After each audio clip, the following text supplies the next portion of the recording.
From the moment I became Robert's wife 5 years ago, it was clear his family wouldn't make it easy. With his father gone since childhood, Robert had been raised in a tight bubble of attention. His mother, Dolores, and his older sister Brittany, revolving around him like planets around a sun. To them, Robert was the golden boy, the center of their little universe. And I was the unwelcome outsider who dared to break the circle. At first, I tried. I really did. I helped with dinners, sent birthday cards, invited them to brunch. I even smiled through Brittany's passive-aggressive jabs about my store-bought mashed potatoes. But no matter what I did, I never belonged. Eventually, I stopped trying. I smiled, I nodded, I survived the holiday gatherings. Robert, of course, never noticed. "Come on, Amber," he'd say. "They like you. They just show it in their own way." Right. Dolores showed affection by criticizing my clothes. Brittany expressed hers by calling me too sensitive. But a few months ago, things shifted. Robert went to dinner with Brittany and some of her friends. Nothing unusual, but that night he came home drunk and unusually giddy. He stumbled through the door with a grin and slurred, "Best night ever." From then on, he started coming home later and later. Every time I asked, he brushed me off. "Stop acting like a warden, Amber. I'm allowed to have a life." Still, my gut told me something was wrong. Then came the dinner invitation from Dolores. Against my better judgment, I went. And that night, they made it crystal clear. Dolores handed me a grocery list longer than my arm and told me to cook dinner, alone. When I returned, sweating and exhausted, Brittany smirked. "Wow, you even made a stranger help carry your groceries? Lazy much?" I bit my tongue. I cooked. They mocked. I swallowed it all. But a week later, Robert dropped the real bomb. "We're going to Blue Springs Spa this weekend. Me, Mom, and Brittany." I asked, "Am I invited?" He blinked, confused. "It's more of a family thing. But hey, can we borrow your dad's SUV? It's bigger," I froze. He was asking me to lend them my father's car. For a trip I wasn't even invited to, and against every instinct, I gave him the keys.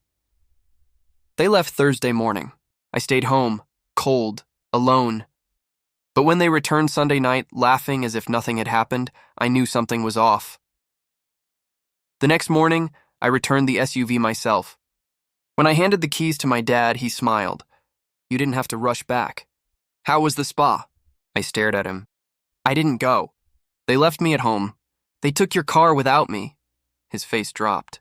He turned without a word, walked into the garage, and came back holding something small and black. "What's that?" I asked. He looked me in the eye. "The dash cam. Full interior view. I always keep it running." My stomach dropped. We plugged it in. We pressed play, at first laughter. Seatbelts clicking. Robert driving, Dolores and Brittany in the back, and then another voice. A woman with dark hair and mirrored sunglasses, sliding into the passenger seat like she'd done it before. She leaned across Robert, brushed his arm, whispered something in his ear. Dolores' voice followed. "She's not coming, right?" Robert chuckled. "Of course not." "Amber's clueless," Brittany laughed. "She's like a houseplant. Doesn't move. Doesn't complain," the mystery woman giggled. "I was worried she'd want to come, but you handled it." Hours of footage. Jokes about me.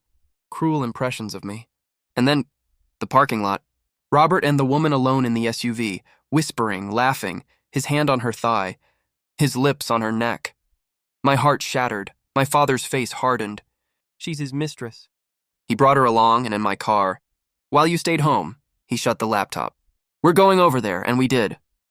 Robert froze when he saw us. His face went pale when my dad set the laptop on the table and pressed play. Dolores and Brittany arrived 30 minutes later, and they too were forced to sit and watch themselves laugh, mock, and betray. When it ended, my dad's voice was ice. "You've treated my daughter like a servant. You lied to her, humiliated her, and used my property to cheat on her. You thought you'd never get caught," Dolores stammered. Brittany paled. Robert fell to his knees. "I'm sorry, please, I messed up." I looked at them, all of them, and for the first time, I wasn't small. I wasn't weak. "I'm leaving," I said coldly, "and I'm never coming back." And I did. The divorce was brutal, but my lawyer was sharper. Robert's mistress, Maya, was dragged into court with him. And when the money dried up, so did his family's loyalty. Dolores and Brittany turned their backs, moving into a small apartment with the curtains drawn. As for Robert, he ended up broke, alone, sleeping in a friend's garage. And me? I rebuilt, I took classes. I reconnected with old friends. I rediscovered myself. Months later, I ran into Robert outside a discount grocery store. He flinched when he saw me. Head down, he kept walking. And I kept walking too. I wasn't bitter. I wasn't angry. I was free. Because sometimes, after everything shatters, you realize something incredible. You survived. They tried to silence me. Manipulate me. Humiliate me, but I walked out. I stood up. And I found myself again. They thought I'd stay quiet forever. They were wrong.